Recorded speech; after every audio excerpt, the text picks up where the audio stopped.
He is a highly sought after tumbling technique coach, dynamic speaker, self-published author, podcast host, and devout specialist in performance psychology hailing from Northern California. You guys, we have Coach Lain Lee on the podcast today. And he has a passion for mental performance and the art of fear management, establishing him as the preeminent authority in the cheerleading and tumbling industry for his expertise in outperforming anxieties, discomforts, doubts, and what people mistakenly label as mental blocks. We get into all of that during today's podcast episode, and I cannot wait for you to listen to it. During this episode, I wrote down so many quotes from Coach Lain, including danger is real, but fear is a choice. When we say we're afraid of something, we're actually blaming the small thing for something much bigger. And there's just so much more. We bond on our loving for the 10% challenge and mental blocks and how that can affect your mind to body connection. You are going to love this episode. And in fact, Coach Lain is actually the first male guest we've ever had on the podcast. So I'm happy that he is the first. So congratulations, Coach Lain. And with that, Coach Lain Lee, welcome to the Imperfect Cheerleader Podcast. Coach Lain, welcome to the Imperfect Cheerleader Podcast. Thank you, Jasmine. Thank you so much for having me. Yes, I'm so happy that you're here. Same. Yes, thank you. So for those who may not know you, tell us a little bit about your background and how you got into performance psychology coaching for athletes. Yeah. Well, I was a cheer athlete myself in high school. It didn't take much convincing, but some of the girls when I was in the 9th grade asked me to try out. And I said, okay. And, I had always had this lifelong desire to be a ninja or like a Ninja Turtle and Power Ranger. So finding a sport that would teach me how to flip was kind of enticing. And it didn't take much time after that for me to like really realize that this was a very physically demanding sport. And so I very much fell in love with the artistry of the movement and the dynamicism that like comes with being a performing athlete, dancers, cheerleaders, gymnasts, acro, we're all performers trained as athletes. So that was something that I really thoroughly enjoyed. My parents opened up a competitive cheer gym not too long after, and I was their star coach and performer. So I got a lot of my training that way, but it wasn't until after I took a sabbatical from competing and coaching. I took some time off to be a graphic designer, and I came back to it, and I really started falling in love with the psychology and the physics and the science behind performance. And it really kind of stemmed from two situations or two scenarios. The first was my sister. She's 11 years younger than me, and she was competing this entire time that I was, a graphic designer, and she was always telling me about her friends and teammates and other people who were developing mental blocks. And it was a term that's much more widely used now than it was, almost 13 years ago. But it was still something that like kind of piqued my interest because, as a visual designer, people have creative blocks all the time. And I was like, what is a block? What is a mental block? And then the other part of it was fear. And I don't know if you ever saw that really terrible Will Smith and Jaden Smith movie from like 2010. It was called After Earth. I think it was 2010. Maybe it was like 2012. All right, you're good. But anyways, there was a scene where like Will Smith has made it very public on his social media and YouTube. Like he has a terrible relationship with fear, and he's always trying to make sense of fear. He said, I hate the idea of fear. I hate being afraid, which is very profound because when we say that we're afraid of something, we're usually blaming the small thing for something much bigger, right? And so for him to say, I hate the idea of fear, is him very specifically saying what he doesn't like, what makes him uncomfortable, and then avoiding it.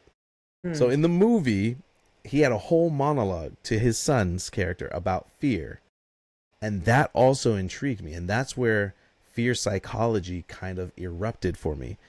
When I heard him say, you know, danger is real, but fear is a choice. I was like, what does that mean? What is fear? Like, why do we make such a big deal about fear? And of course, you know, that was around the same time I stepped back into this coaching role. And sure enough, more and more cheerleading athletes were coming out of the woodwork with, I have a mental block, I have fear, I'm scared to do it, this and that. And it just became something that organically became a part of my coaching brand and what I love to explore. I'm a very curious person by nature. And so this very much, like, you know, satiated my curiosity, kind of. Like, I'm still very curious and I still have to find out more, but it very much like spoke to that. So that's how I got started in performance psychology. And you know, I'm not a psychologist. I'm not, you know, I don't claim to be at all, but I put in my 10,000 hours of research and speaking to other psychologists and neuroscientists, and like just learning as much as I can to give the athletes that I work with, the parents and the coaches that I work with, a different perspective than they're used to hearing, especially since with sports, we're so inundated by, you know, these, I call them like fortune cookie advice from, like, you know, from motivation culture. And I think as humans who are very uncomfortable and we're uncomfortable with being uncomfortable, we're always going to try to, like Will, get rid of the thing that makes us uncomfortable instead of trying to like sit with it and understand it better. Yeah. Wow, that's very profound. I've never seen that movie, but it's also so ironic that he hates the idea of fear because he does like so many movies with stunts and things like that. It's like Right? somehow you have like gotten over it, you know, because you do these movies, but you would never guess like the people that do what they do, sometimes they're afraid of certain aspects Yeah. that, you know, we're all human, I guess. Yeah, So exactly. so you talked about mental blocks, and I remember you said something that I read, and you said that mental block is basically the wrong word, is or the wrong term to use when describing doubts, discomfort, and anxiety. So what is the correct term and why? Well, let me preface this by saying I'm a firm believer in specificity. Like, we have so many different words to describe so many different actions and emotions and situations. And yet, as humans, we're very lazy with our explanations because we lack vulnerability, right? We don't want to be vulnerable. That itself makes us uncomfortable. So we choose the lazy route and we use words as synonyms when they're not meant to be used as synonyms, you know? So, yes, mental block in this scenario, right? If you are the parent of an athlete or you're a former athlete listening, mental blocks do not apply to physical learned behaviors. And that's the sole reason why that's the wrong term. It's like going to the doctor and he doesn't want to, he's uncomfortable or thinks you'll be uncomfortable with hearing that you have a more serious diagnosis. So instead he says, you just have a cold, right? It's not that at all. And so it's inaccurate to describe it as such. So the main reason is because mental blocks, by dictionary definition, only affect mental processes, right? So a mental block is a person's inability to recall mental information or perform mental action. And this doesn't just pertain to athletes, does it? Like, you hear people in everyday life being like, oh yeah, you know, I have a mental block with speaking in public, or, you know, name it. Anything that makes us that cripples us with anxiety and discomfort, we're going to say it's a mental block.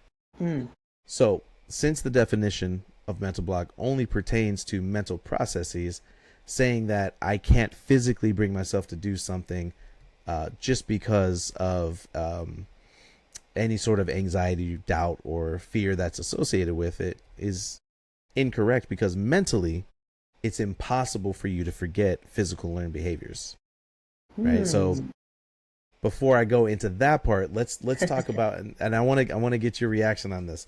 Let's talk about 3 mental blocks that we all struggle with or suffer from on a daily basis.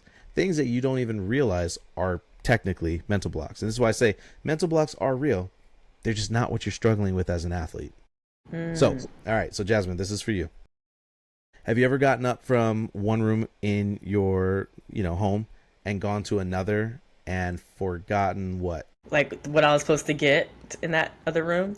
I was just thinking about that when you Right. were talking about what an actual mental block was. I was like, oh my gosh, I go up the stairs all the time, thinking I'm gonna get something. Like as soon as I get upstairs, I'm like, what did I go up here to get? Right. It's frustrating. I feel so old. Exactly. You feel like you're old. You feel like your memory, like, oh my gosh, am I not engaging my brain on a daily basis? It has Right. nothing to do with those things at all. It's more so a protective process, right? Because humans only really started putting locks on our doors in the last couple centuries, maybe even less than that, right? And so what the brain does every time you enter a new space, it needs to make all of these calculations and take in all of this information. It has to make judgment calls, because the brain is always looking for risk and reward. And so, and risk, it looks for more. This is why people pay more attention to the negative comments, by the way, in social media, because it's always looking for the things that are going to cause you mental, emotional, or physical distress. And so when you go into a new space, your brain has to be ready to take in as much of that conscious information as possible, that it wipes your short-term memory clean. So it's like, oh, get that information out the way. I need to pay attention to what's going on right now. Right. And it's so Well, that's crazy because why. that's why. And so when we like lose something or misplace something, and we go from room to room to room looking for it, it gets worse and worse and worse every single time you cross through. It's called threshold syndrome. So every time you pass through a threshold, you're doing this short-term memory wipe. It happens to me all the time when I go to the grocery store. If I haven't written it down and I walk through the doorway going into the grocery store, I've immediately forgotten at least one item that I was supposed to pick up on my list of 3. Because there's so many items to choose from, and you get overwhelmed. Exactly. You get overwhelmed Like, and oh, you I get want those bombarded with too cookies. much information. Exactly. Okay, so that's one mental block. The other one is called, well, it has 2 names because it's slightly different. Lethologica, and has a cousin called lethonomia. So this is also called tip of the tongue syndrome. And it happens when you're telling a story and you forget the name of a person, place, or thing, and you just blank. You're like, oh, it was and you're just searching for it. And then when you stop searching, it comes back to you. Yeah. But yeah, that's number 2. That's a mental block. And then I've been using this with the kids a lot because they're still in school. You ever forget how to do a math problem? Yes, all the time. I mean, especially now, like, unless you're an accountant or something, like now it's forget about it. But yeah, Literally. that's also a mental block. So the reason that mental block is not what you're struggling with physically is because all of those physical learned behaviors that you developed after birth, right? Talking, walking, running, jumping, whatever it is, even as a dancer or a performer, any of the tricks or twirls or spins that you can just, you can do in your sleep. Those things go to a part of our brain called the implicit long-term memory, right? And so our implicit long-term memory for athletes is also called muscle memory. It's how we talk about it.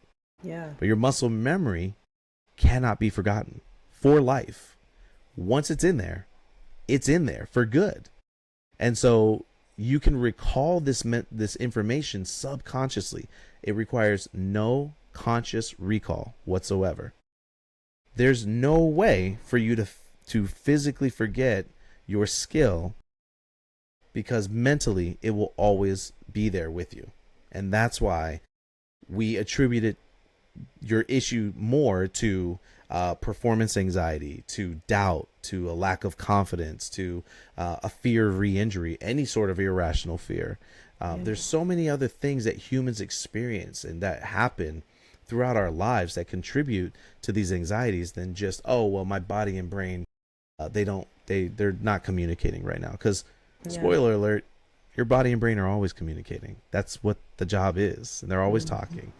And there's never a moment where they disagree, right? They're always going to do what's in your best interest. And so even if that goes against your intentions, then so be it. But it doesn't mean that there is a block there, if that makes any sense. Yeah. I say this all the time with the women and sometimes men that I train. They had this problem with retaining choreography. And the thing is, like, if they learn a dance, they want to be able to learn it quick and perform it quick, like within an hour or so, like within a class, a dance class. Good And a lot grief. of them struggle with, learning something and like putting it on their body and then performing it right then and there.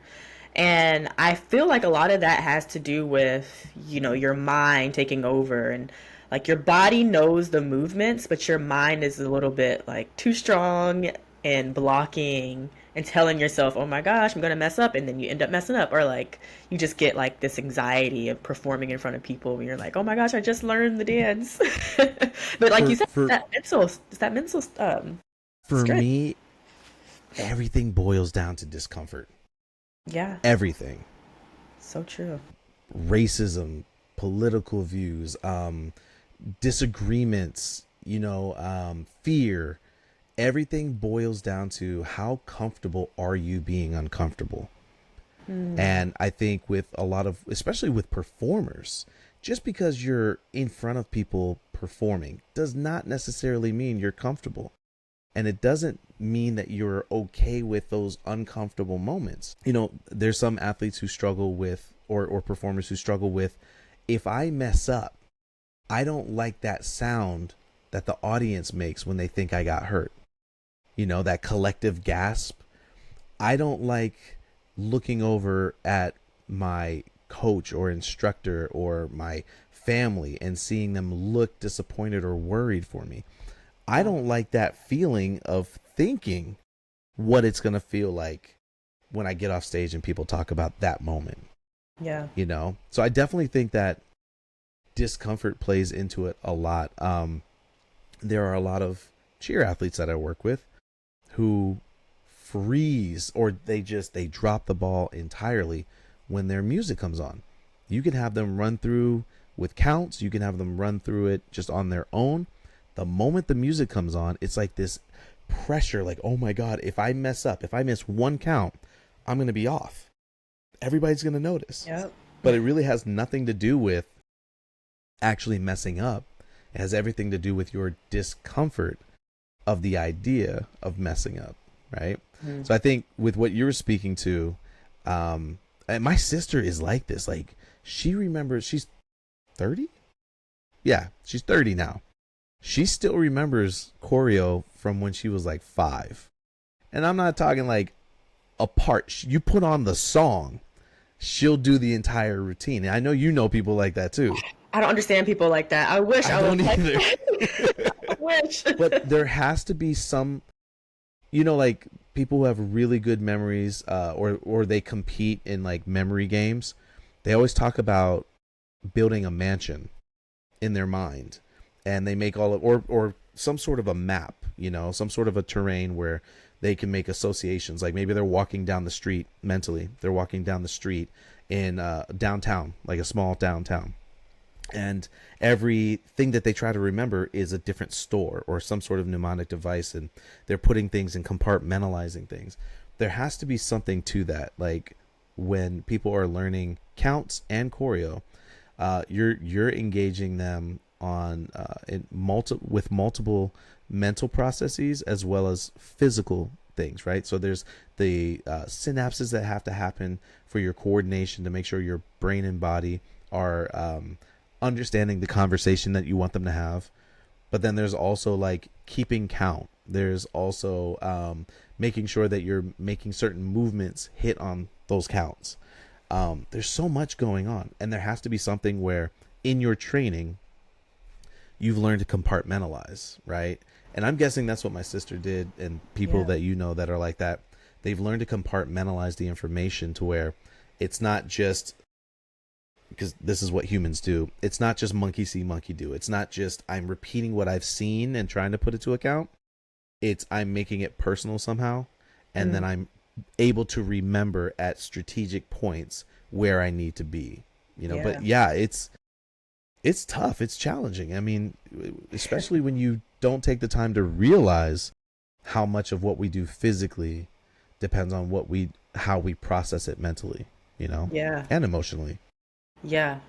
That's deep. That's so deep. So deep. That's why I love. That's why I love what I do. Honestly. Yeah. And it's audition season for pro dancers, pro Oh, cheerleaders. It's audition season, especially if they're going out for an NFL team. So I know you've talk about worked, pressure. talk about pressure. Whew, yeah. Jeez. And I know you've worked alongside aspiring dancers who want to dance for the Raiderettes or Yeah. 49ers or the Yeah. Charlotte Hornets. What mental patterns do you see in those athletes, those dancers who audition for pro teams like this? We kind of talked about a little bit of the retaining Yeah. choreography, but specifically from your experience, what have you seen?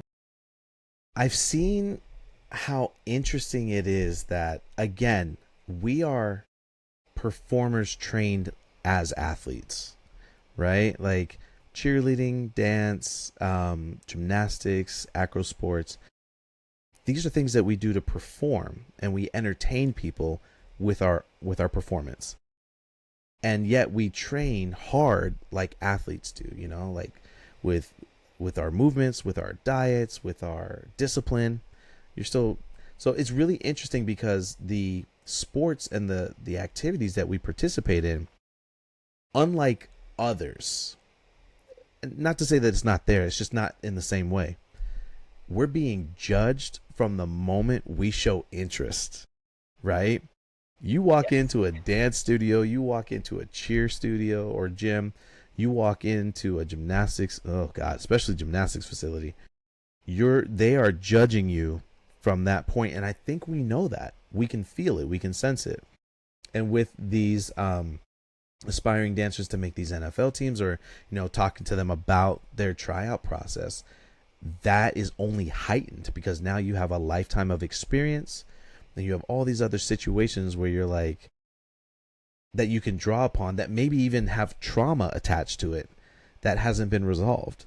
So it's really interesting because as the older we get, the more we're aware of, the less, the more gray matter we have, less pink matter, the more set in our ways we are. I think that only heightens the levels of anxiety and doubt and fear, like performance fear.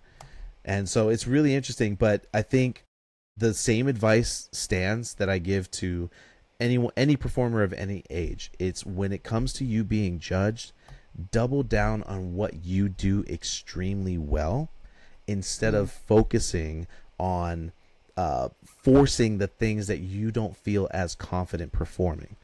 And I think that tryouts always brings out the worst in us, unfortunately, because it's helping us to focus on the things that we may not have ready for that team or for that performance or for that tryout. Yeah. It makes you feel very self-aware of your inabilities instead of like focusing on the things that you do really well. And this goes back to that whole thing about being judged and comparing yourself to others unfairly. So it's really interesting. It doesn't change no matter the age or even the activity, but it definitely gets stronger the older we get. And it starts, I've been working with a lot of 8 to 10-year-olds.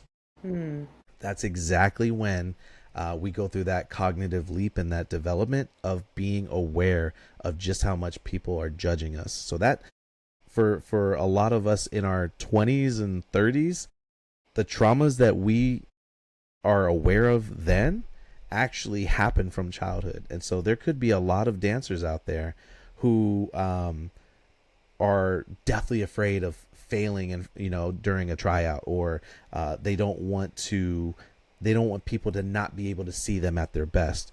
That could have started when you were an 8, 9, 10-year-old girl, and you just never realized that one situation or those several situations impacted you so deeply.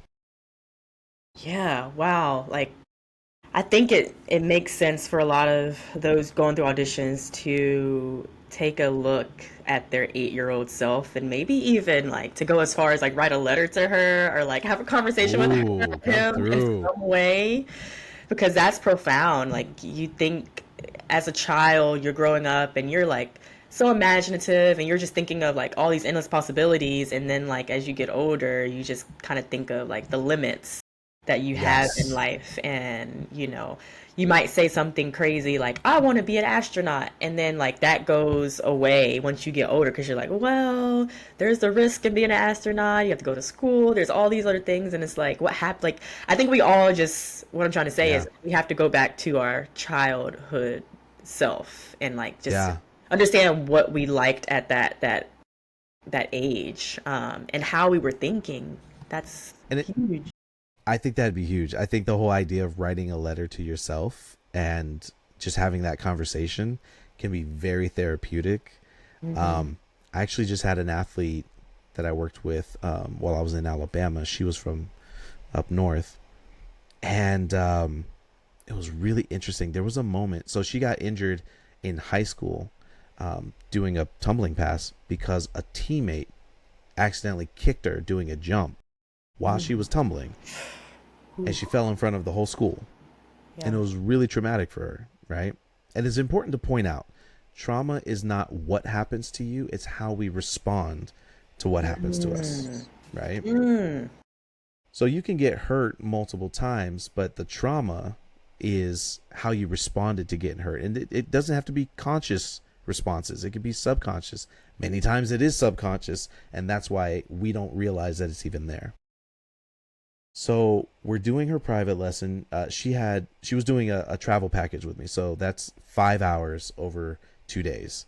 So we're on day two. I think we were like an hour and a half in, and I said, "Do you talk to this girl anymore?" She was like, "No, like we're in college now, like not really." She was like, "I talked to her a little bit after, but we were on the same team."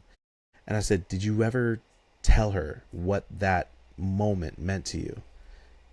How it impacted you?" She was like, "No." And this girl, I love her too because she apologized for everything, and she did it so often she didn't realize she was doing it. And so a big part of our lesson was me pointing out, I was like, "You just apologize again, like just be aware of it." I remember we started out our second day, and she said sorry for no reason, and I was like, "Don't you dare start day two out like that." Yeah. So, anyways, we're standing there, and she said, "No, I've never told her how that impacted me." And so we walked over to the wall and focused on a spot on the wall, and I had her repeat after me as if she was telling the girl how that moment impacted her. Mm. And when I tell you, both of us, like the tears were flowing, and it was just such a cathartic moment for her to just be able to say, like, this is what you took from me, whether you are aware or not. Yeah. This is how, unfortunately, you not being aware of the situation and me getting roped into that, this is how it impacted me. Because now Mm. it's 5, 6 years later, and I still can't do this skill without being super uncomfortable with so many things. Failing Yeah. publicly, letting myself down, feeling like I'm letting my parents down, feeling like I'm not good enough, just being uncomfortable with the sensation that used to be there that was so natural, and now it's all that I'm aware of. So yeah, we have to definitely explore and process those traumas. Again, remembering that the trauma is not what happened to you, it's how you responded to it. And see if we can't recondition those conscious responses moving forward, instead of I don't know, instead of that one time, your dad jump scared you from around the corner and you started crying, right? Which may be kind of like a biological response, but more importantly, you got angry and you panicked afterwards. Now, anytime somebody scares you, you get so paralyzed with that fear that you shut down. So Mm. maybe we need to get uncomfortable and maybe get scared a little bit more often, Yeah. and then start changing our response. Like how tough guys, like real manly men, when you scare them, what happens? Mm. They don't really react. They try not to react, right? They It's try like, not, yeah. "No, They I'm try to be not, I'm not, cool. I'm cool. Or they Yeah. get mad. If they get actually scared, they get mad, right? Yeah. They want to punch him in the And face. exactly. And it's because a lot of them fail to realize or have never heard the explanation that reactions are subconscious. Those are the things that are there to protect us. If some, we've seen plenty of videos online where like somebody jumps out and then they get punched in the face. That is a natural reaction. That is, in that moment, your brain is either saying you're going to fight, you're going to run, or you're going to shut down. But whatever we choose to do, it's in your best interest. And then after your reaction, you have a conscious response. And what you choose to do after that reaction is up to you. So you reacted, bam, you hit somebody in the face. Oh my God, I'm so sorry. That's your response. Or your response could be like, yeah, now what? I told you that would happen. You play too much, right? So it could go either way, but we fail to recognize that, going back to the manly men example, getting scared is fine. That's your natural reaction. That is your brain assessing the risk that it thinks you've been presented with. But then how you respond, that's the trauma, right? And so if you chose to respond with crying or panicking or running, running as a choice to get away from the discomfort, any of those things, or if you chose to laugh, maybe there's people out there that respond to their traumas with laughter, and it keeps you in good spirits, but it still doesn't help you process it any better. So yeah, reconditioning those responses is going to be huge, and writing a letter to your younger self, that's a great start. What makes somebody respond the way they respond? Like if that person that punches the person in the face and is like, "Yeah, now what?" That's what you get. Does that come from like something that happened in their childhood, or did that come from something else? Like where does it I come? mean, it could. I think it comes from conditioning. Like conscious conditioning, I guess it could be subconscious. Because if you think about it, like maybe they're raised to address threats like that, right? Where they were raised like, no fear, men don't show fear, or whoever it is, like don't Yeah. get scared, take care, handle your business. And so like maybe they've been conditioned to address their discomfort with anger and kind of put on that front like it doesn't bother them, right? And so of course, naturally, the more uncomfortable that situation, the more aggressive that anger is going to be. Yeah. Right. And we see this too with people who address their discomforts with laughter or talking. They talk more the more uncomfortable they are. They laugh harder and they try to laugh it off the more uncomfortable they are. So I don't think that it always is directly correlated with some specific trauma, but I definitely think it's a behavior that has been reinforced over time. And just as you can be a very confident person with reinforced behavior by repeating something over and over again, I think that you can be a very non-confident or unconfident person with the behavior, especially if you're not acknowledging the thing that's making you uncomfortable in the first place. So I want to get into a little bit of Simone Biles, who I'm sure you know of a I lot think I've heard of about. her, yeah. I think you might know who she is. Yeah. So I'm sure you're aware of her having to step away from gymnastics and in the middle of an Olympic competition, like in front of a world stage, because she kept Right. having this mental anxiety and she needed a break. She had these mental blocks. So she had to have a break from competing so that she could feel like herself again. And she mentions all of this in her Netflix show. So Hmm. I can imagine some people may not understand what this means, and I think she got a lot of scrutiny and a lot of hate, for lack of a better Yeah. word, for Yeah. making this decision and understanding where she's coming from as an athlete. Can you explain the severity of a pro athlete choosing to push through a mental dilemma instead of pausing like she did and getting themselves Oh mentally man. stable again? Like what can happen? Like what are the consequences? What a what a great setup. Honestly, that was a great question because that's exactly why she stepped away, right? So, the vagus nerve runs from our brain brainstem down through our spine, and its primary function is to help with our parasympathetic nervous system, right? To help return our bodies back to a calm state after getting worked up and having adrenaline and cortisol and everything else get kicked up with our sympathetic nervous system, right? Which is what gets us into fight or flight mode. What's really interesting is we don't have to have an actual threat present in order to initiate our fight or flight mode, right? Anytime your cortisol levels, which cortisol is just meant to be in your system like that, it's meant to make you alert and aware and say, hey, brain here, just checking in to let you know, I think that might be a threat, but I need you to like investigate further just to make sure. And all this happens within like milliseconds. So your brain is looking for a threat. It determines it's not a threat. Going back to that jump scare example, you know, someone in your family or your best friend jumps out, scares you, you're going to scream. You're going to respond and get your fight or flight kicked into gear. But then the moment you realize this is a friend, not a threat, not a foe, then the sympathetic nervous system kicks in and starts calming you down again. And then you start laughing. You know, hey, you know, that was not cool. What happens, however, is when, you know, in 2025, we find many ways to keep cortisol in our systems longer. We get stressed out about anything. And so what happens then is that your brain says, you know what? This has been lingering a little longer than a millisecond. Maybe she's actually in danger right now. And so it starts paying attention. It starts getting you ready for fight or flight. And a lot of people don't realize that that can be initiated without there being any issues.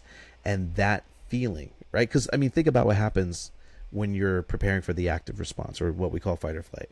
Your breathing gets short. Your blood actually gets rerouted. The majority of our blood gets rerouted to our extremities so that we can be prepared to make quicker actions like fighting or running. You start sweating, you start shaking, right? You start blinking or crying more. Like, all of these things start happening. And if you don't know, you're going to be like, oh my God, what's wrong with me? And that's going to make you more anxious, and it's going to send you into a spiral. And if you get caught in a spiral and your brain's like, look, if you push through this, which is what you just asked, if you continue to push through this, something bad could happen. And that possible danger could be a real danger very quickly. So I need you to just shut down for a second. And I think it's really important to note here, the brain processes time in a separate region that it processes feelings and emotions. So when we feel a discomfort, your brain's like, this is going to last forever. And that's why it's so, it works so hard to try to convince us to get back to a place of comfort as quickly as possible. You can think of dancers and like the girls I work with, gymnasts and cheerleaders, and how you can see a person's body shape change when they've hit the moment of their greatest discomfort doing a trick. For dancers, you guys, at least earlier on, you learn a lot of aerials and stuff like that, right? How many people have you seen put their hands down in the middle of an aerial? I mean, not a lot, if they can do it. If they can do it, right? But you see a lot of those people like that are learning, or that maybe like, especially like taller, longer limbed people. Their greatest discomfort is that moment where they're weightless and they have to trust the motion to get them over. And if that discomfort is too great, they're going to be like, oh my God, and they're going to put their hands down. They're going to get out of that discomfort as quickly as possible. So going back to Simone Biles, I believe she's experienced and savvy enough with all of her training, with all of the trauma she's experienced, with all of the years she's been in this situation. Like, a lot of people threw her under the bus like she was new to gymnastics. Right. Or to the situation. She knew exactly what was happening that night. She was about to experience what I just described, which is called a dorsal vagal shutdown. And this is when your brain is like, you know what? Again, if you continue, something's going to happen. So I'm going to use that whole vagus nerve thing, and I'm going to use it to emergency stop you and calm you down. And that's what happened. Because the only two times that will happen is if we are bombarded with too many thoughts or feelings at the same time, or if we've been stressed out for too long. And I think it's safe to say, watching that documentary, all of those things were happening that night. Yeah. And I don't know if you caught it.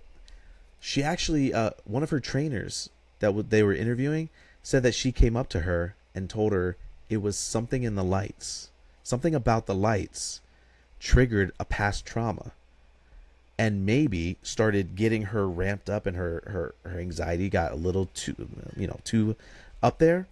Yeah. And so she knew, she's like, you know what, if I keep going, something bad is going to happen. So I'm going to go ahead and listen to this dorsal vagal shutdown and back out. And it's a very noble, very responsible, very mature thing to do as a high competitor. And it's sad that they dragged her through the mud the way that they did. Terrible. You know, I mean, it is. And I think that motivation culture is to blame, right? Because motivation culture, it's all about feeling good. Yeah. It's not actually about inspiring people to do good. Motivation is all about making sure you feel good. And I think that the vulnerability she showed that night made people very uncomfortable, and they didn't want to look at themselves as quitters. That's how they looked at her. Yeah. And so it's really sad, but it's also sad when you have 45-year-old men who have never done a flip in their life, throwing her under the bus for quitting. When they have no idea what she does, or anyone who does what she does entails, Yeah, especially as an American, I feel like American values are kind of like you work through it, you don't give up, you don't rest until you bring home that trophy. Like it's so like work, work, work, work, work, and not rest. Whereas I feel like I don't know, I've been to some places in the world. I've been to Europe, I've been to Bali, and a lot of their culture is mostly like, rest and reflect instead of like just work, work, work, work. That's why Americans are so stressed, because we don't know how to take rest and breaks. Facts. And your brain And think about it. break too. Think about, grind culture. Like Grind. Oh grind, yeah. Yeah. grind. Hustler culture. That word means to pummel something into a pulp, into a dust. Yeah. To keep pushing and grinding against it until it has no integrity left. And right? poof, So you're gone. it poof and you're gone. And so no wonder we're so overworked and overstressed, and we don't take moments, like you said. It's not a part of our culture to rest and reflect. It's all about keep pushing until something breaks. And that, I mean, again, going back to motivation culture, I hate the whole pressure creates diamonds. That process takes thousands of years, hundreds of thousands of years. We're not And diamonds. right, we're not diamonds. You know what I mean? Because we like to think we are, we're not. We break under pressure, because pressure also bursts pipes, right? Yeah, that's so true. Or like you see on a spray can, contents under pressure. That's a warning. Yeah. So yeah, I think that it's definitely a mentality that is very pervasive. But I think with her, I think that, and I remember doing a live stream watching that before YouTube kicked us off. But I remember doing a live stream watching that documentary with a couple of my coaching friends, and that's what we talked about, how responsible it was for her to make that judgment call, and just how sad it was that everybody else, or most people that got 15 seconds of airtime, all just dragged her for it. Yeah, so much respect goes out to her, because I think they started this series maybe in the earlier episodes. They were talking about back in the 80s, when I can't remember the gymnast's name. Yeah, right. Yeah. She basically hurt her ankle or something, but she still went out and competed, and then it made it worse, so she couldn't compete anymore after that. Her career was over or something like that. Yep. And even Crazy. the 96 Olympic team. That's what it was. Yeah. Yeah. And I mean, they were kids. She was 15 and 16, and you're being pressured to win at all costs, right? Leave it all on the floor, and it can impact you for the rest of your life. Especially if you're a teenager, maybe you're not done growing, and you I just had two athletes recently, completely unrelated incidents, but messed up their growth plates. So something's not going to grow right for the rest of their life because a mistake was made, or something was not corrected, or there was an oversight somehow. So yeah, there's danger. Say it again. Sorry, where's your growth plate? We have them in different parts of our bodies, right? But if a growth plate for a bone or for a series of bones is compromised, then that appendage or something is not going to grow the way that it was supposed to. And so it's detrimental, especially if you're, like I said, you're still developing, you're still growing. It could potentially cause some like serious issues as you continue to grow. But yeah, it's insane. And this whole idea to win at all costs, to me, it's like, leave it at the door, like you can't turn off your emotions as a human. Everything we do has emotion wrapped into it, especially when it comes to sports and performing, especially with performing, right? Like, how many dance routines have you done where it's like brought a tear to your eye? You're like combining the movement, right? Because you're emoting to the music. So to say that win at all costs is even remotely a good idea, it's just so damaging, because there's no conscience involved there.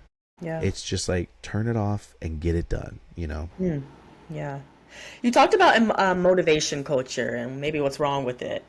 So did I mention that more than once already? You've already mentioned it, yes. So what do you think is what's the difference between motivation and discipline? Like, explain. Ooh. I feel like motivation is more of a feeling and discipline is more of an action or a choice. But I want to hear what you have to say about that. Well, I once heard from this very wise podcast host that motivation is a feeling and discipline is more of a seriously, that was it. Motivation is all about making you feel good, because motivation involves conscious thought, right? So again, kind of going back to like response and reaction and the differences there. Motivation is conscious. It's the things that we can tell ourselves and we can tell other people to do, right? It's the whole cornerstone to mindset training, mantras, and you got to believe in yourself and tell yourself that you're beautiful, tell yourself you're good. It leaves you feeling good, and unfortunately it spills over into many parts of our lives. Motivational speakers, right? Motivational books, a lot of pastors in churches, like, it's all about making sure that when we part, you feel better than you did when you arrived. And because of that, people get addicted to it. They get addicted to the idea of feeling good, and their lives don't change. Yeah. And that's because they're missing the next part, like you said, which is discipline, or finding what inspires them to actually do good, right?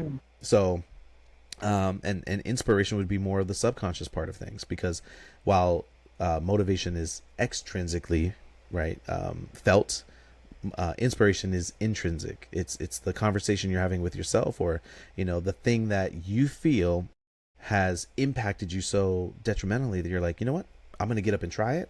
I'm going to get up and do it. I'm going to make something happen because of how that impacted me. It made sense to me, And I think that discipline is directly correlated with inspiration, because you can't be motivated to do something. Like, you can't be motivated to continually do something. You can get people to do things, and I guess you can. I should amend what I just said. You can motivate people through with sticks and stones or carrots, right? You can get them to chase something, a prize, but if they are left to do it on their own, it's not going to happen.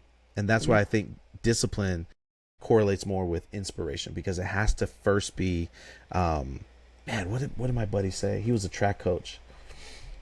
I think he said, change has to be internally felt before it's externally dealt. And I really like that, because it's so true. Like, you have to be inspired to change first before it comes out in your actions and before it comes out in your lifestyle.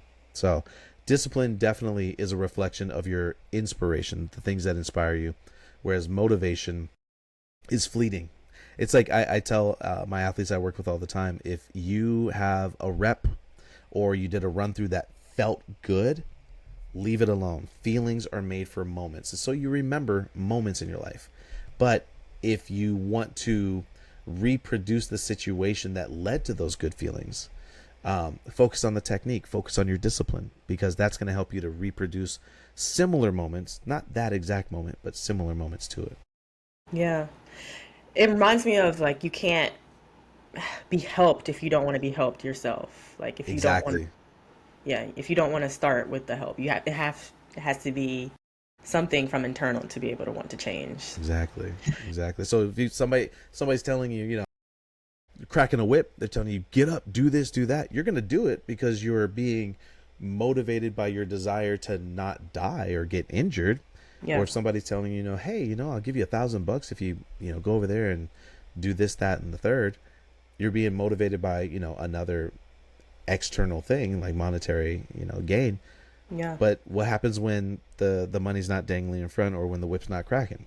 Right? It's Exactly. not going to happen. So, It's why some people need trainers, and that's totally fine. Like you need a right, personal trainer if you're not going to, and you know yourself, if you're not going to go get up in the morning or whenever you go to the gym, you know, you're gonna have to right. you're gonna need a trainer to do that. So, And if you don't have the inspiration to go seek that trainer out, don't just go hire one because you're going to end up paying for service that you don't have the inspiration to go and actually take advantage of. right. Right? So You got to good. wait until you're like, you know what? It's time to get up and do something about my life. And then you call up that trainer. Yep. A lot of people have that moment a couple times in their lives. They have that moment. Yeah. Yeah. Right. I definitely have. Yeah. A second. During our initial conversation, you had mentioned something about not being part of the pro cheer culture, but kind of being adjacent to it, Yeah. or just cheer culture in general. Speak a little bit about what the culture of pro cheer and dance, or speak a little bit to the culture of pro cheer and dance. And do you think that it is toxic? And in what ways? I do in a number of ways. I think in the biggest way, it's in how the greatest focus is put on the performance, not the performer, Ooh. right? And I think that, of course, it's natural because the performance is the product of what we're doing. That's the whole reason why we're there. If you want trophies, focus on the performance. If you want to keep the doors open to your dance studio or your cheer gym, you got to have good performances Mm-hmm. that get people talking. And then, of course, you know, you need good performers who do those performances. But I think it's just all too often the performance is what is focused on because that's the product that we're putting out. And I think the toxicity comes in the ways that studios and gyms will go about producing that performance, right? They won't put the emphasis on the athlete's mental health or the athlete's well-being all the time. Most of the times, a lot of times, unfortunately, it's put on the skill. And this is why, like, I have a job because there are so many athletes who are getting pressured to just do the skill instead of breaking down and exploring why is this not working in the first place, because the skill is designed to succeed already, right? There's a blueprint to how it gets done. That's why so many millions of people around the world can do back handsprings and aerials and, you know, different tricks in dance and stuff because there's technique behind it. But in the way that it's taught, there's no uniformity. There's no, from person to person, there's no guarantee that they're going to teach it in a way that makes sense to that athlete, right? You can't teach the skill. You have to teach the athlete how to Mm, do the skill. yeah. And so I think that's where the toxicity comes in. It's where, you know, there's pressure that's just being formed, just being placed on them doing it. And when they have trouble, it's, come on, you can do it. Like you've done it before. Mm-hmm. It's just always get to it. Mm-hmm. With cheer, with competitive cheer, the issue is good is never enough. I Hmm. need more. You got the skill? Great. You got a round off? Cool. Get your back handspring. You got a back handspring? Great. Get a round off back handspring. Put them together. You got your back handspring? Now add a tuck to it. Great. Yeah. Now let's get you up to the next level. It's Yeah. always more. You know, like you'll have a team do a great run through, or I'm sure in dance too. You have your, you know, your performer or your team do a great performance, and it's like, okay, next time I need more facials. Next time I need more this. I need more that. That's the toxicity. Yeah. It's where it's I don't really care who's in front of me, just as long as they're entertaining me. or they're doing it and they're going to just be able to take as much punishment as I can throw at them when I just need more and more and more. Yeah. So when I say I'm a part of it, or I'm sorry, that I operate within cheer culture, but I'm not a part of cheer culture, it's for those reasons, because in all honesty, I'm a lot different than what you're going to see with most cheer coaches. You know, I'm more, I would like to think that I'm more in touch with the emotional intelligence of the athlete, so that I can speak to what they are suffering from, and you know, help them to address that and understand it more. My wife just showed me this movie the other day, and there was this line that I was just like, dang, I got to take that. But the main character was a performer, an entertainer. And she said that her dad, who was also an entertainer, used to say that their job was to comfort the disturbed and disturb the comfortable. And that's right. And that's a big part of what I believe that my job is to comfort those who have lost their confidence, who have been injured, who suffer from fear and anxiety and doubt, and they don't understand why, but they also don't feel like they have the right kind of support or words to make sense of it. And then I'm also here to disrupt, you know, because discomfort is where we learn, it's where we grow, it's where we have breakthroughs. And so if you're too comfortable in your ways, and trust me, I get a lot of those, that they want something more, but they're just not willing to work for it or get uncomfortable for it. That's my job. I'm here to help you get uncomfortable on purpose. But that's what I would say about that sentiment, about those statements, you know, that, don't get me wrong, there are a lot of great things that come out of these cultures as well. The number one thing I believe for me is the confidence that can come out of learning how to do things that you didn't think were possible before, or do things that other human beings would consider like a superpower. Like we look at dancers, we look at them as like, I mean, throughout history, dancers have always been regarded as like the upper class, right? Like where you are, wow, you can bring art and movement to life. You know, tumblers, I look at them like, you don't go outside and see people doing handstands while they're walking their dogs, or doing back handsprings down the grocery aisle. Like most of the time you do this at a park, people pull out their phones and like, do it again, you know? Yeah. So we really don't take the time to like really celebrate just how amazing the things that we can do are, and the confidence that comes out of that, the community that comes out of that, the self-esteem that can come out of that. Again, like with which realizing like, man, this is what I'm able to do with my body. Like that's pretty cool. Yeah. So, but I think that there is some notable toxicity in every culture, but here it's from, like I said before, it's that judgment that we are aware of from the beginning, and when people take advantage of that judgment, you know. Yeah, so true. Thank you for being honest, honestly. Heck yeah. Hey, there's no other way to be, right? Yeah, I mean, like you said, with everything, there's pros and cons. There's there's good things about something. Nothing's perfect in this world. Right.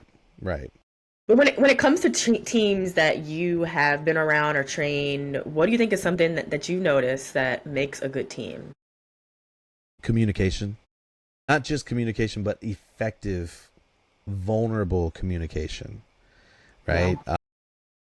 When something goes wrong, instead of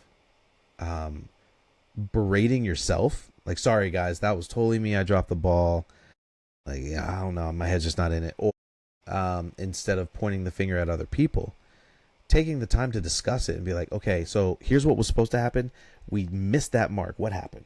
I know for me, I did A, B, and C. You know, no, I saw that. I think if you did this, it would actually help you a little bit. Next time, I know this is what I did. And so just being able to have like effective conversations around your problems, being able to be comfortable, being uncomfortable, addressing people instead of going behind their back and talking about them to other people. Vulnerability. I think that's what makes the greatest teams, is that they are able to be vulnerable and they're able to be discerning with their communication and know when when something didn't hit the right way, or something they're not performing cohesively, then they need to get uncomfortable and talk about it and understand Yeah. it better and understand why. Yeah, I think there's a lot of accountability in that too, what you were talking about, just being accountable for your part on the team, Yep. whether it's, yeah, I something that had happened or something that you did good. Exactly. Take accountability for both things. Like, and that's the other thing. You don't want to become the person who's always blaming themselves and is comfortable taking the blame for other people's mistakes on Right. the team, because then you're going to get to a point where you feel shorted, right? You feel slighted. You feel like, well, why am I always saying sorry? Or why am I always okay with being the one to take the blame, or, say, yeah, guys, sorry, we had to run laps because of me. Yeah. You're gonna feel that. That's not helping the situation at all. Is being the one who gets comfortable taking the blames. Yeah. I had this boss though, once, who used to say, you have to learn to put, as a leader, you have to learn to put aces in their places. And I think that doesn't just pertain to leadership, that also pertains to the individuals on the team. Like you said, taking accountability and being honest with yourself, knowing that maybe this is not the routine where I'm the star, I'm not front and center, right? Because together we shine brighter if we lean into our strengths. And Yeah. so maybe I need to take a backseat to so and so this routine, or maybe I'm not the one that's gonna tumble across the front, and showcase my tricks and my abilities. Maybe there's an opportunity for you to shine greater with your strength somewhere else. So just being able to have that self-awareness to know, like, this is what my strengths are, and this is what I provide to our team, or to our studio, or to our community. This is what I bring to the table. I think that can help strengthen the team so much as well, because then you don't feel like anybody's getting over you for anything. Right. Like, you're like, no, look, I know, trust me, I know I'm not strong there. I got injured last year spotting, and I that saw was a that humbling on experience. Instagram.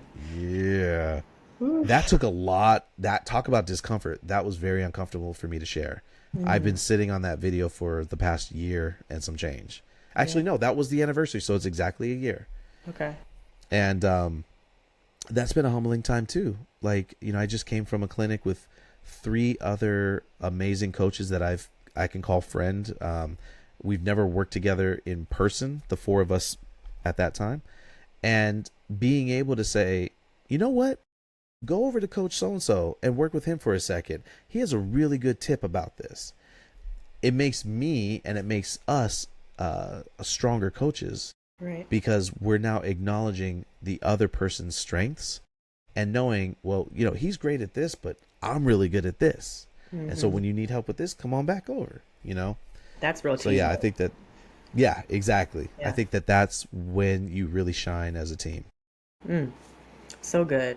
I want to get into perfectionism and confidence. Boy, So first, we're gonna let's start with go. confidence. So what Okay. what does confidence mean to you? And then what do you think keeps dancers and cheerleaders from being their most confident selves? People listening are going to be like, he's going to say discomfort again, but I'm definitely going to say discomfort. But I will say this. My definitions of confidence come from 2 people, 2 very amazing women who know their stuff. One is Mel Robbins, and the Love other her. one, I don't know her name, because I don't think she left it in the comments, but she commented on this thread on Reddit, and she's an Indian psychologist. And so if this ever gets back to her, I would be honored to know her name and learn from her more. But Mel Robbins started with saying that she always thought that confidence was a personality trait, and that it's not, right? No human being is born confident. And we all have to develop confidence through our repetition, through our routines, and through other areas of our lives. But she said confidence is a skill, and you're most confident doing the things that you do most often, right? And then the psychologist from India, she took it a step further, where she said there's actually 2 main types of confidence that we have from a psychology standpoint. There's what we call natural confidence is not what we think it is. It's actually something different. So most people say natural confidence is a person who just seems to have it, right? Like that X factor. And they can do whatever, they can be whoever, they can go wherever, and never have to worry about being confident. It's not true. That's motivation culture again, trying to make you feel good and feel better about not being a confident person.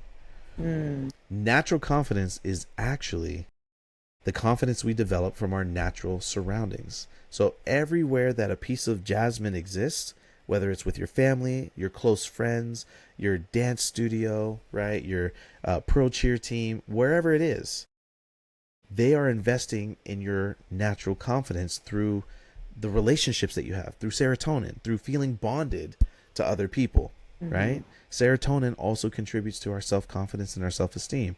So we're going to have confidence in ourselves by being around people who instill us or who make us feel wanted, right? Make us feel like we're a part of a tribe. That's serotonin's whole main role, is to bond us so that we never have to be alone in this world, never have to survive alone. The other type of confidence, she said, is called manufactured confidence. And that is the confidence we develop about ourselves and our abilities through repetition. So one of the examples I always give is like, you know, let's say you're back in high school and a new girl comes to class, and right away she makes friends with everybody. She has no problem getting up in front of the class and saying who she is, where she's from. You know, she just seems to be just like overflowing with confidence. And thanks to motivation culture, we think that that is natural, but it's not. What we don't see, the part of the story we don't know, is that her dad's in the military or mom's in the military, and they've traveled to 8 different schools in the last 6 years, and that she's had to do this very uncomfortable act over and over and over again. It only took 6 of those 8 times for her to be like, you know what, it's really not that bad anymore. And now she leans into it. So every time she has to go to a new school, she's like, I know the routine. I'm very good at the routine. Here we go. Yep. Right? People who are really good at public speaking or walking into any situation and networking, they practice that discomfort all the time. That's they put themselves intentionally in those situations more often, right? I have no problem striking up a conversation with a stranger because I've been doing it since I was like my early teens. Yeah. Right. So it's just one of those things I don't really look at as a big deal. Like I'll talk to somebody in an elevator. I'll talk to somebody, you know, just standing in line somewhere. But yeah, so that's what confidence is. Why? What was the second part? I think it was like, why do a lot of dancers and people struggle with it? Not feel like get the most confidence. Yeah. I honestly believe that it ties back into the fact that the performance is the output, and we're not focusing too heavily on the repetition of movements or scenarios that make us uncomfortable.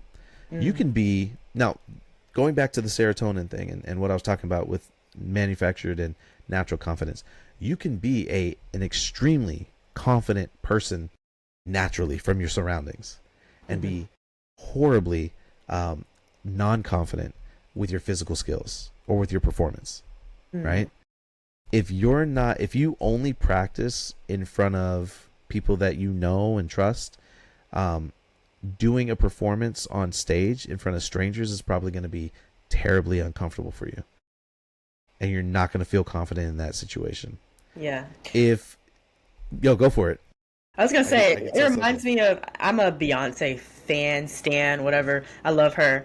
It reminds me of like stories I've heard about her when she got her start. Her mom was a hairdresser, and she was just like a little girl, and she would like perform in the hair, in the hair salon for the people that came in to get their hair done. And it's like, as a little girl, she's been practicing this ever since she was so little. So like as a teenager and like in her adult years, like she's confident because she's been doing that in front of strangers since day one.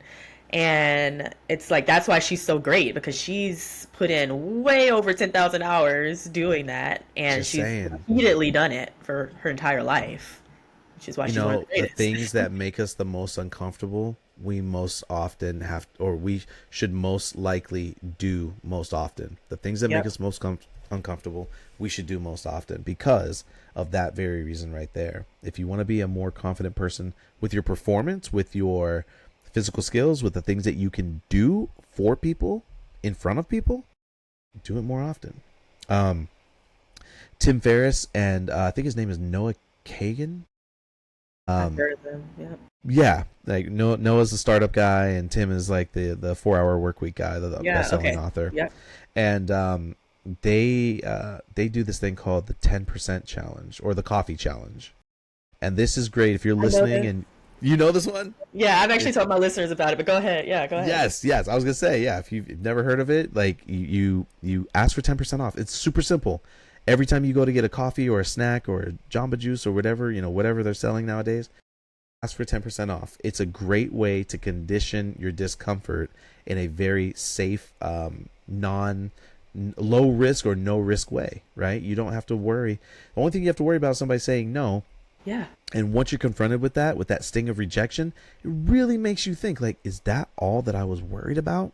Literally. Right? But it's so funny though, because like I'll tell my athletes and coaches to try it. I just did it the other day and got turned down. Actually, I did it twice over the weekend. I got turned down.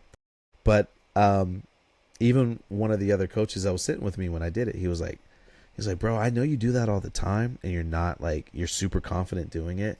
He was like, but that was really uncomfortable to watch. And I was like, spoiler alert, I'm actually still uncomfortable doing it, but I'm getting more comfortable being uncomfortable, which is the whole point. But I've told some athletes, I've challenged some athletes to try it.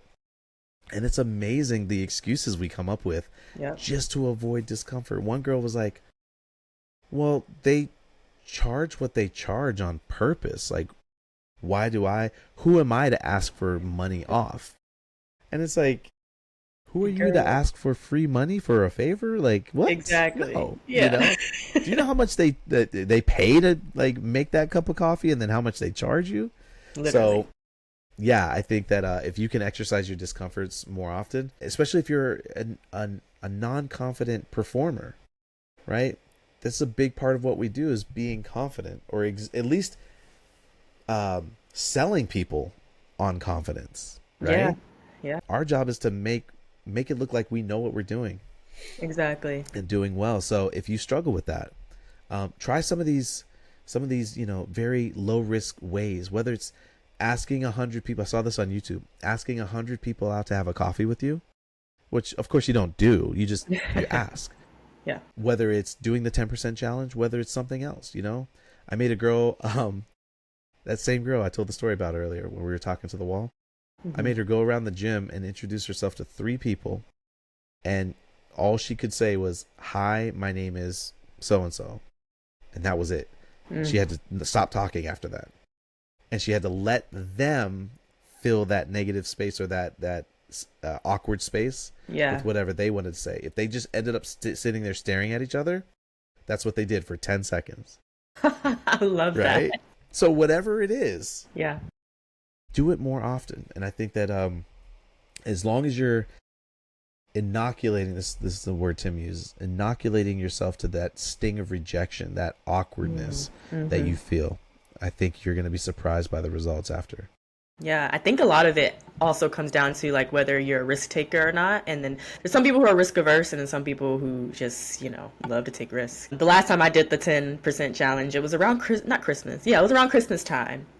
And I was getting a gift for somebody and I went into a store. It was like the Paper Skyscraper in Charlotte, if you live in Charlotte. And it's like this gift store. And I was feeling pretty confident. I was like, let me just try this 10% thing again today. And so I did it. I said, can I get 10% off? And she paused.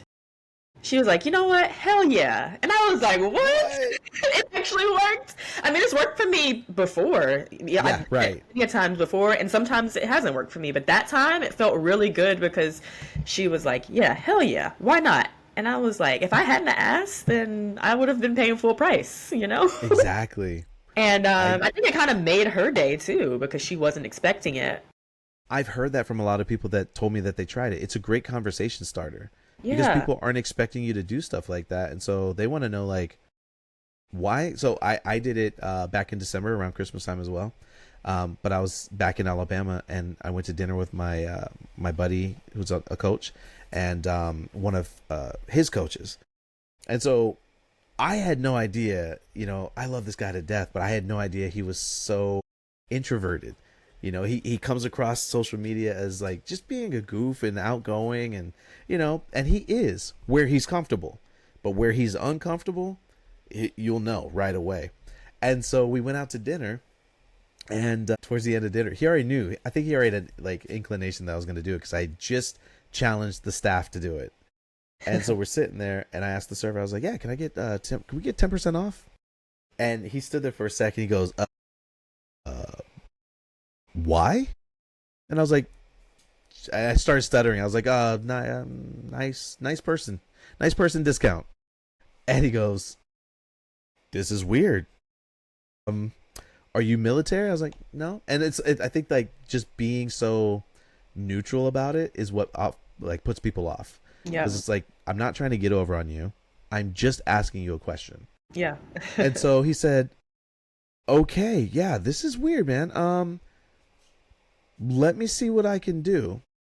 And so he walks away, and I look over at my buddy, the coach, and he's sitting there like this, and he doesn't put his hand down. He just goes, "I cannot believe you just did that." He was like, "That was so hard to watch."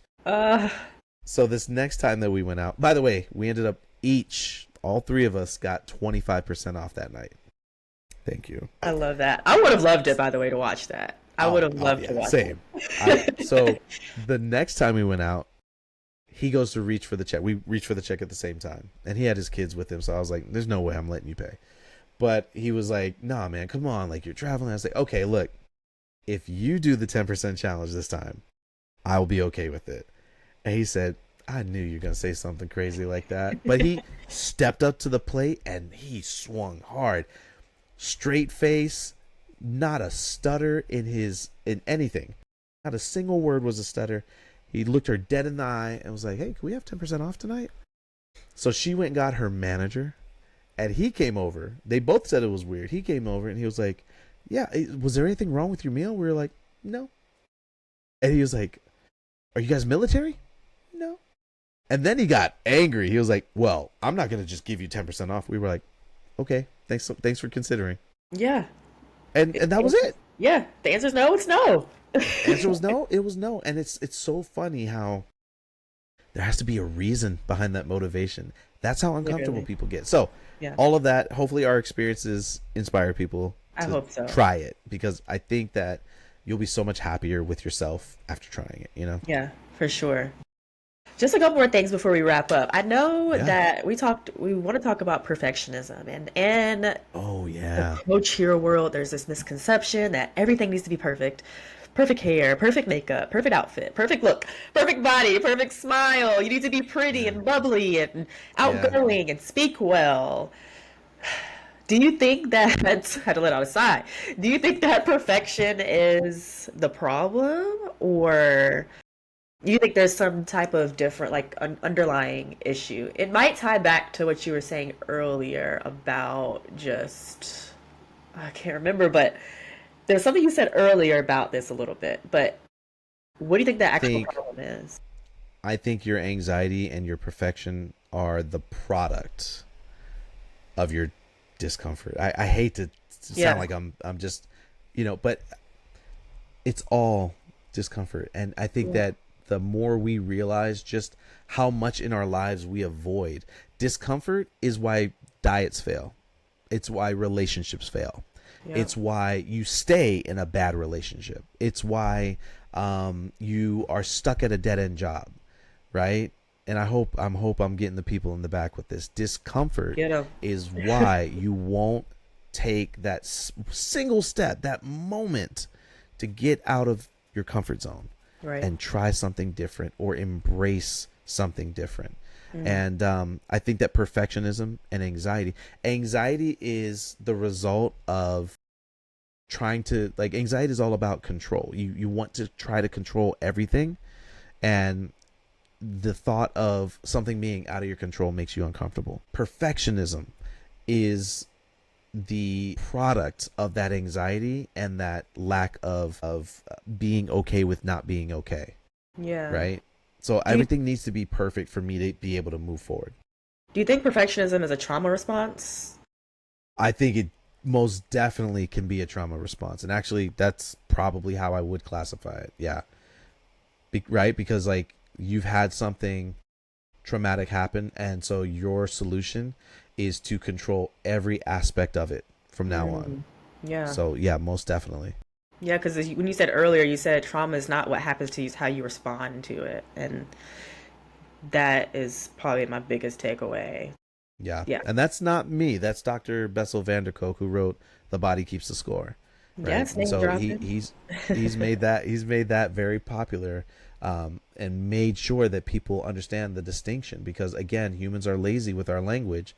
And so we're going to call, a traumatic experience. We think that the experience, or the thing that happened is the trauma. Right. You can think of like, I don't know, like, think of like Boston or Atlanta, where they had like a bomb go off at a public event, right? Or even like a massive earthquake, like the earthquakes that just happened in Malaysia. Like, the earthquakes aren't the trauma, right? Whatever happened with you in the earthquakes, it's how you responded to what was happening, and then how you continue to respond to what was happening afterward.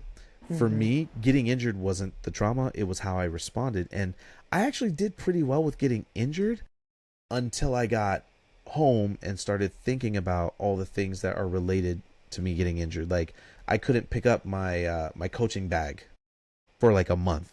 I didn't want to go downstairs, because not only because I couldn't physically go downstairs, but like that was one of the first challenges that I faced, because we live on the second floor. Yeah. So that day, an hour after getting injured, I came back from the hospital with my wife, and we were like, holy crap, how are we going to do this? Yeah.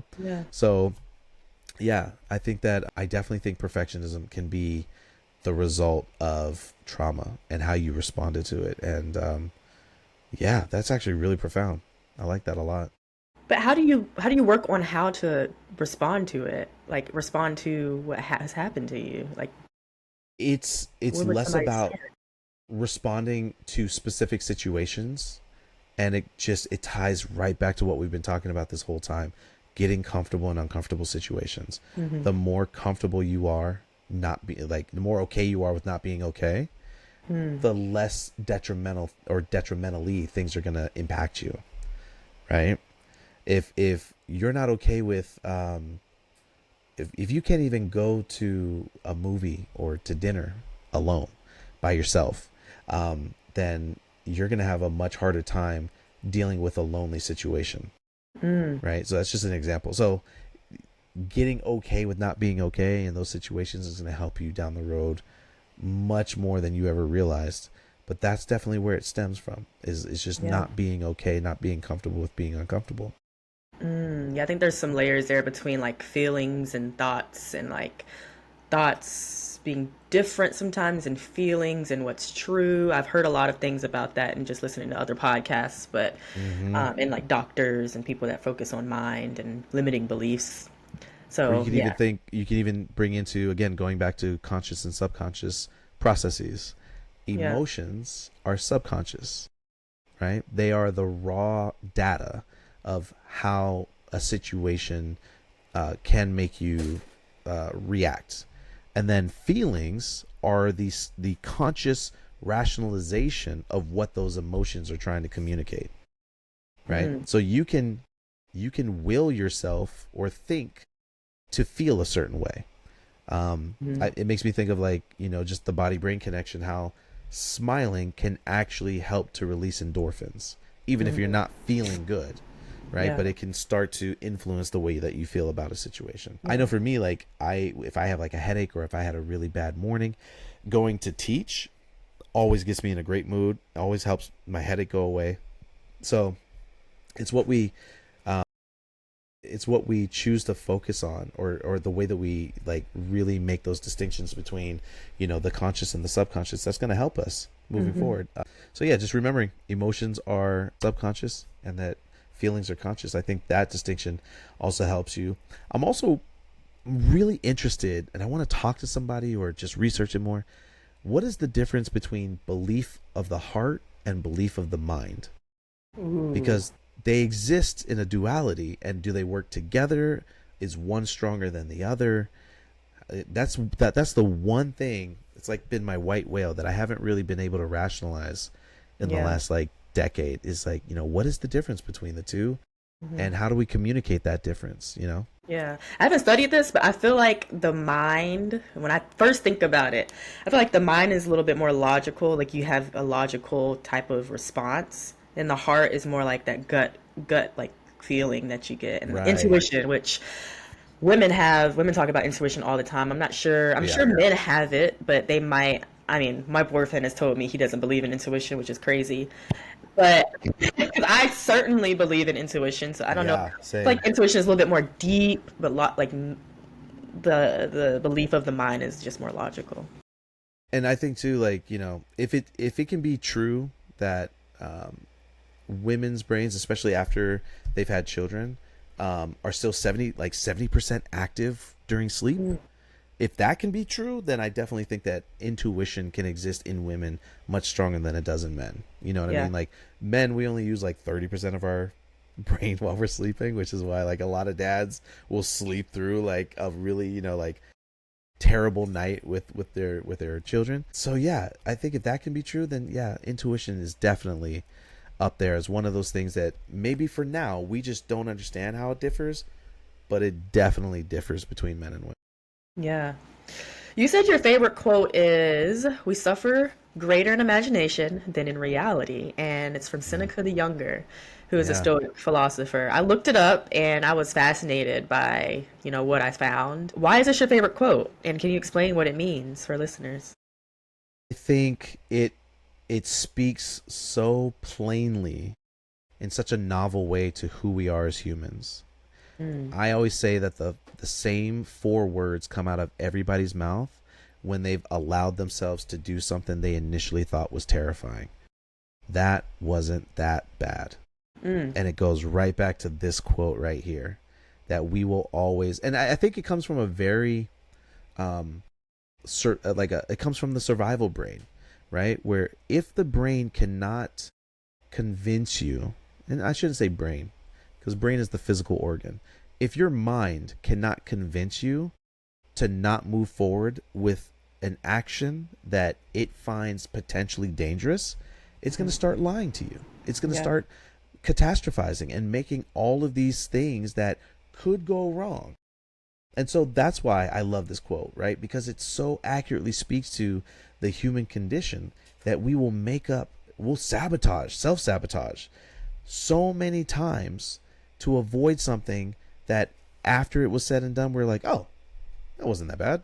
Yeah. Right? But before you try it, it was like the worst thing that you could imagine happening to you. And Seneca has inspired even modern day Stoics like Ryan Holiday, who wrote The Obstacle is the Way, right? Which I believe is Marcus Aurelius, or it was inspired by Marcus, but other Stoic philosophers who believe that, I guess, as I've been preaching this whole time, doing the thing that makes you most uncomfortable is what you need to do. The obstacle is the way to your solution, And so, yeah, that's why I love that quote, because it takes accountability, right? It forces you to take accountability.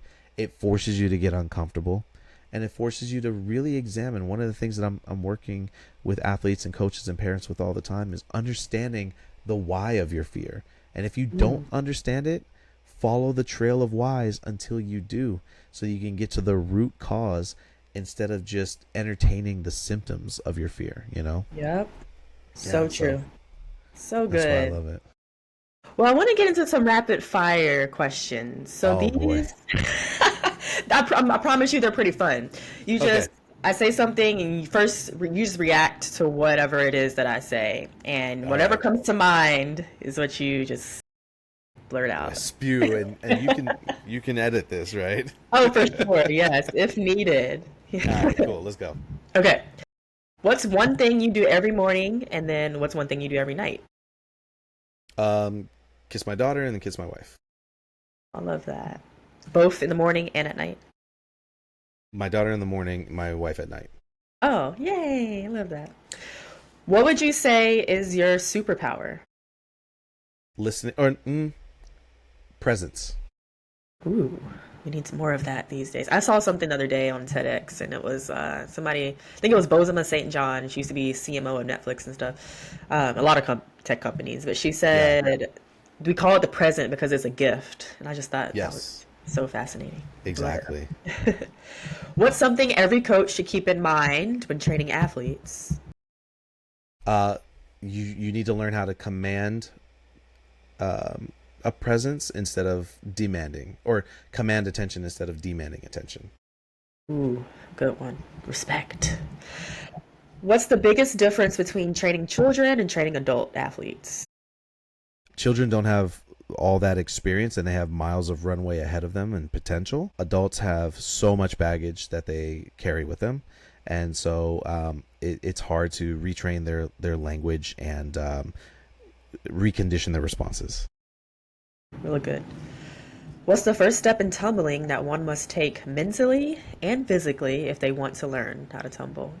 I've said it 1,000 times during this interview, get comfortable with being uncomfortable. And I would add to that, get upside down more often. Best advice that you've ever received and the worst advice that you've ever received? Worst advice, just do it, bro. That's terrible advice. And best advice was from a friend's dad who was a pastor. I think he's passed on since then. But he said a lighthouse was not created for the light. It was created for the darkness. Ooh, gives me something to think about. The best advice that you have for how to show up confidently at an audition? Practice the scenario at least 1,000 times before you show up to the audition. Those mock auditions, Yeah. go to them. Yep. Go to them. As often as you can. Yep. And the last one, what makes you imperfect? What makes me imperfect? Oh, God, that's a rapid fire question? Yep. Jeez, I mean, where do I start? Whatever comes. I think it's the same thing that makes me strong is my vulnerability. Right? Because I'm vulnerable, and I think this is why a lot of people will shy away from being so vulnerable. You're exposing your soft belly, right? You're exposing your weaknesses. And so I think that that's the same thing that makes me strong is exposing my vulnerabilities to people. Yeah. Wow. So powerful. Coach Lain, what's next for you? What are you working on? What should people know about? How can they find you? I'm always working on something. But if you want to follow me and you want to look into what I do more often, you can follow me on Instagram or TikTok. I recommend Instagram because I frequent the messages more there. I'm at Coach Lain everywhere. And I too have podcasts that I haven't touched since my daughter was born. Still intend to. But you can listen to what I've done so far. I have Fearless University or Fearless You and the Coach Lain Inspires Inspirecast. And yeah, those are the best ways you can support me right now. Just let me know what you thought of this interview and this episode. I appreciate everybody's attention that they've given. If you made it this far, kudos, because I talk a lot. We love that. We love it. You've given me so many things to research and Awesome. books to read. Oh my gosh. Yeah. And just the nuggets of things to just think about. I'm just fascinated. So thank you so much for coming on. Thank you for having me. And I know my subject matter may not always initially or directly correlate with your audience, but I appreciate you giving me the platform to introduce them to some of these ideas, and hopefully it really resonates with, even if it touches one person, it was worth it. So I appreciate that. Yeah, and I think just what we were saying during the rapid fire, adults listen to this podcast and they have so many mental challenges and blocks, I should say, when it comes to performance. So I think this is really going to help a lot of them, and I can't wait to hear about their realizations when they listen to this episode. Same. So it's going to change a lot much, for people. Yes, thank you too, Coach Lain.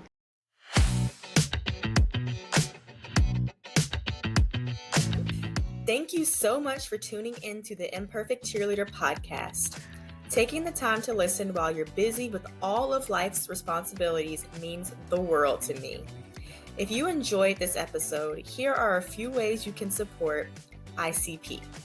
Number 1, hit the subscribe button so you always get newly released episodes and never miss them. Number 2, take a screenshot of the episode you listened to and tag at the professional cheerleader on Instagram. We love to repost your tags and shout you out in our stories. Number 3, write a review. This is the best way to show your support for the podcast and helps us bring on even better guests, interviews, and topics. I hope you have a wonderful day, morning, or night, wherever you may be, and are continuing to work towards your goals of becoming a professional cheerleader, dancer, or just someone who loves to move. I'll see you later on another episode of the Imperfect Cheerleader podcast. Toodles for now.